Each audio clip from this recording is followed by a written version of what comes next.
आईपासून दुरावलेल्या दोन बिबट्याच्या शावकांचं अखेर आईसोबत पुनर्मिलन. वनविभागाच्या तत्परतेनं वाचला जीव. शेतात सापडले नवजात बिबट्याचे शावक ट्रॅप कॅमेऱ्याच्या मदतीने आईपर्यंत सुखरूप पोहोचवले. गोंदिया जिल्ह्यातील तिरोडा तालुक्यात घडलेली ही घटना निसर्ग आणि माणुसकीचा सुंदर संगम दाखवणारी ठरली आहे. आईपासून दुरावलेल्या दोन नवजात बिबट्याच्या शावकांना वनविभागाने सुरक्षितपणे पुन्हा त्यांच्या आईच्या स्वाधीन केलं. संयम, नियोजन आणि वनविभागाच्या तत्परतेमुळे हे फॅमिली रियुनियन यशस्वी ठरलं. गोंदिया जिल्ह्यातील तिरोडा तालुक्यातील बिबिटोला गावात शेतकरी धान रोवणच्या कामात व्यस्त होते. त्याचवेळी शेतात दोन नवजात बिबट्याचे शावक दिसून आले. शावकांना पाहून शेतकऱ्यांनी घाबरून न जाता त्यांना सुरक्षित ठिकाणी ठेवले आणि तात्काळ वनविभागाला माहिती दिली. वनविभागाचे अधिकारी आणि कर्मचारी घटनास्थळी पोहोचले. शावकांची प्रकृती तपासण्यानंतर त्यांना ज्या ठिकाणी ते प्रथम आढळले होते त्याच परिसरात काळजीपूर्वक ठेवण्यात आले. तसेच संपूर्ण हालचालींवर लक्ष ठेवण्यासाठी त्या ठिकाणी ट्रॅप कॅमेरा बसविण्यात आला. काही तासांच्या प्रतीक्षेनंतर अखेर मादी बिबट्या त्या ठिकाणी आली. तिने आपल्या दोन्ही पिलांची खात्री करून त्यांना उचलले आणि सुरक्षित जंगलाच्या दिशेने घेऊन गेली. हा संपूर्ण क्षण कॅमेऱ्यात कैद झाला असून वन्यजीव संवर्धनाचा एक प्रेरणादायी अनुभव ठरला. वनविभागाने नागरिकांना आवाहन केले आहे की जंगल परिसरात किंवा शेतात वन्य प्राण्यांची पिल्ले आढळल्यास त्यांना हात लावू नये किंवा घरी नेऊ नये. तात्काळ वनविभागाशी संपर्क साधावा. योग्य वेळी दिलेल्या माहितीमुळेच या दोन निरागस शावकांचे त्यांच्या आईशी पुन्हा मिलन होऊ शकले. परवा रात्री आम्हाला तिरोडा तालुक्यामध्ये गाव आहे बिबिटोला.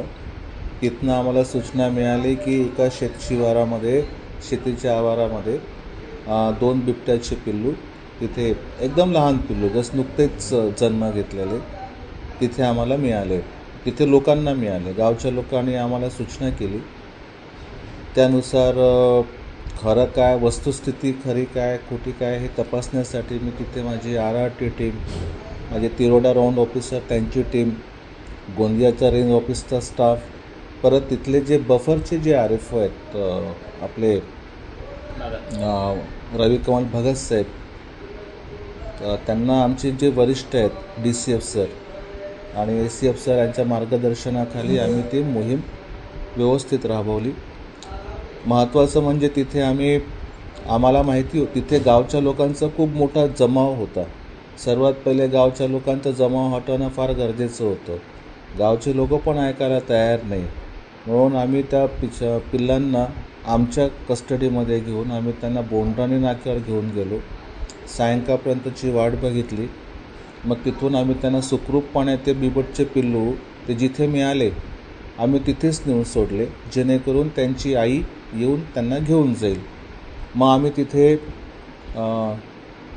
आमचे काही बायोलॉजिस्ट आहेत, आमच्या वरिष्ठांच्या मार्गदर्शनाखाली आणि बायोलॉजिस्ट लोकांच्या मदतीने आम्ही तिथे CCTV कॅमेरे लावले, कॅमेरे ट्रॅप लावले, जेणेकरून मादी बिबट येऊन आपल्या पिल्लांना घेऊन जाईल तर तिच्या हालचाली आम्हाला टिपता येईल. तर आम्ही जेव्हा मग संध्याकाळची वाट पाहिली आणि गावच्या लोकांची गर्दी जमा होऊ नये याची खबरदारी घेतली आणि तिथे मग आम्ही आमच्या टीमसह तिथे आम्ही हे सगळी कॅमेरे ट्रॅप लावले, CCTV कॅमेरे लावले आणि आम्ही त्यांच्या त्या मादी बिबटच्या हालचाली टिपण्यासाठी आम्ही कंट्रोल रूममध्ये होतो. रात्री मध्यरात्रीच्या सुमारास मादी बिबट येऊन आपल्या पिल्लांना सुखरूपपणे निसर्गाच्या सानिध्यामध्ये घेऊन गेले. आव्हान हेच करणार आहे की जिथे गाव आहे तर साहजिकच आहे बिबट तर राहणारच आहे. जिथे जंगल आहे, बफर एरिया म्हणजे गाव आणि जंगल, बिबट तर राहणारच आहे, वन्य प्राणी राहणारच आहे. गावच्या लोकांनी अशी कुठलीही घटनेची माहिती मिळताच त्यांनी वनविभागाला सहकार्य करावं.